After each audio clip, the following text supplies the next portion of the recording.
Okay, good evening guys. Yes, today is evening na and need ko kasi siyang i-upload kasi alam kong marami sa inyo ang hindi makatulog dahil sa mga ginagawang text blast ng mga agent na to. Okay, so while I'm scrolling kanina, nakita ko yung confession ng isang agent. Hindi ko alam kung kasali kayo sa group na yon, but nakita ko kanina na isiniwalat niya lahat yung mga hindi magandang pamamalakad sa mga online lending company na yan. So, let me share to you yung nabasa ko kanina.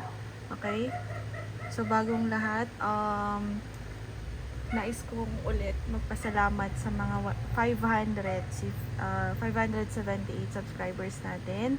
Okay, so nung last video nasa 400 plus pa lang yata, wala pa sa 500. So ganun siya kabilis umakyat.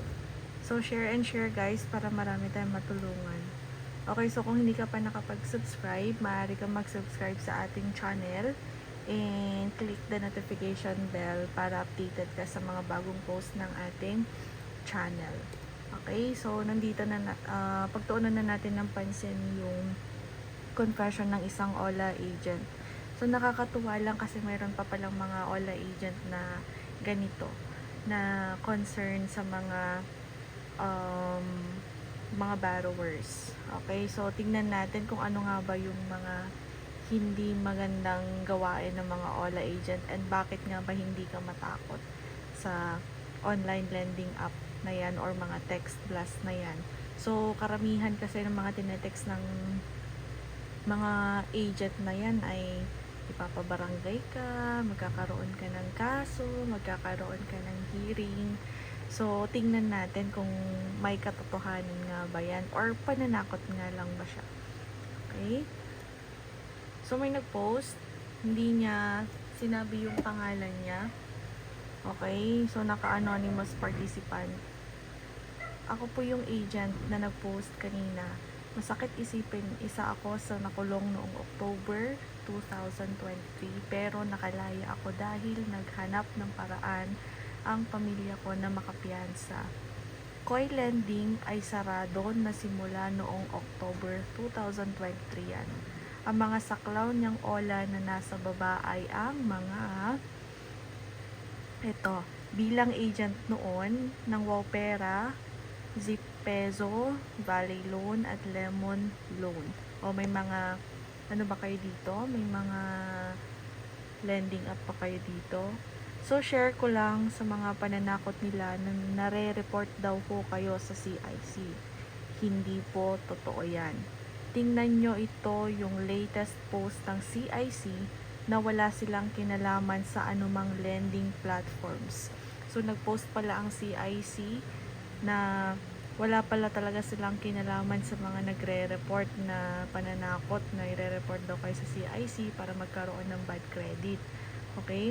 Hindi po totoo yan. Tingnan ninyo ito, yung latest post ng CIC na wala silang kinalaman sa anumang lending platforms. Sila lang nagko-kolekta ng datos pero hindi po sila ang nagbo-block at walang katotohanan yan. Okay, let's proceed. Small claims, kung taga-NCR ka, maaari kang ma-visit. Pero di mo yon ikatakot or kakatakot kasi totoong detalye ang mga nilagay mo. Takot magsampa ng small claims. O, take note ha. Takot magsampa ng small claims ang OLA noon namin kasi malaki ang gagastusin. Okay, ito yung sinasabi ko kanina. So, sa 3,500 or 3,000, sasampahan ka ng small claims. Hindi magsasayang ang lending company sa'yo ng ganon. Okay, dahil mas maraming gagastusin compared sa 3K mo na hiniram. Okay, takot magsampa ng small claims ang OLA noon namin kasi malaking gagastusin kung bawat isang tao ay sasampahan nun. O imagine, ang dami ninyong or ang daming borrowers na tumakbo sa 3K na yan. Tapos kung sasampahan kayo, dilugi na rin sila. Okay? O, sasampahan nun tapos ang utang mo ay 3K to 5K lang, lugi na ang kumpanya nun. No home visit mga taga NCR. So makikita rin dun sa post ko dati dito sa channel ko na meron talagang mga online lending companies na nag-visit. pero sila yung mga legit. Now, home visit mga taga NCR lang kasi takot ang ahensya namin na pumunta ng Mindanao. Kasi nga malayo nga naman. Kasi ang demand letter ay dapat ang bawat panig ay nandoon during settlements. Okay, kapag sinabi nating demand letter, nandun yung magkabilang panig. Lahat ng sinasabi nila na may demand letter daw, huwag po kayong matakot. Kasi system generated na yan, edit na lang namin amount at pangalan ng borrower at sabay text blast. Kapag sinabi nating system generated, okay, pare-pareho lang yung mga tinetext sa mga borrowers na yan. Yan nga, sabi niya, papalitan na lang ng pangalan, papalitan ng amount, tapos sunod-sunod na text. Okay, next. Once na nag-off SIM ka na, dyan na sila natatakot. Kasi, takot silang if makuha ang pera na hiniram. Kaya gagawin nila lahat ang manakot. So, yan na yung kukontakin yung mga contact reference mo. And meron ding, kapag kasi nag-apply ka sa isang online lending, kapag inalaw mo yung access nila sa contacts mo, makukuha talaga nila yan. Okay, so, gagawin nila, text lahat ng mga contacts mo, and then sasabihin nilang nilagay mo sila sa mga contact reference mo. Okay, so ang gawin mo daw, off mo SIM at mag-deactivate ka. So kapag sinabi nating deactivate, pwedeng sa Facebook o kaya lahat ng mga social media na ginagamit mo. Bakit may napopost? May ibang OLA kasi na sinesearch agad name mo pag apply pa lang, pero ito gawin nyo lahat nang nakatag sa inyo, delete nyo para wala silang makita.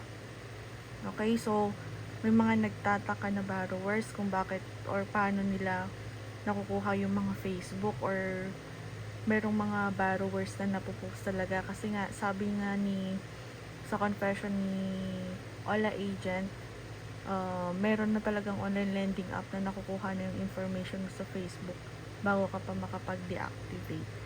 Okay, so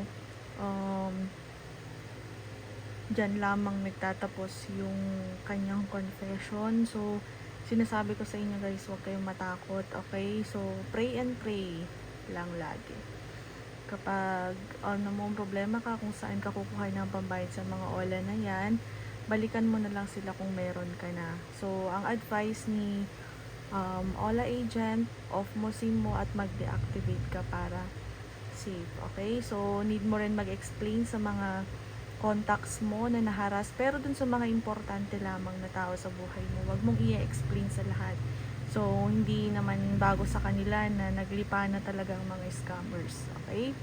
So, dun lamang po, at thank you sa pakikinig. So, inuulit ko, kapag hindi ka pa nakapag-subscribe sa ating channel na OLA Victims Helpline by Miss Hiraya, please subscribe and pakishare na po sa inyong mga kaibigan na kapareho nating na biktima ng mga online lending na yan.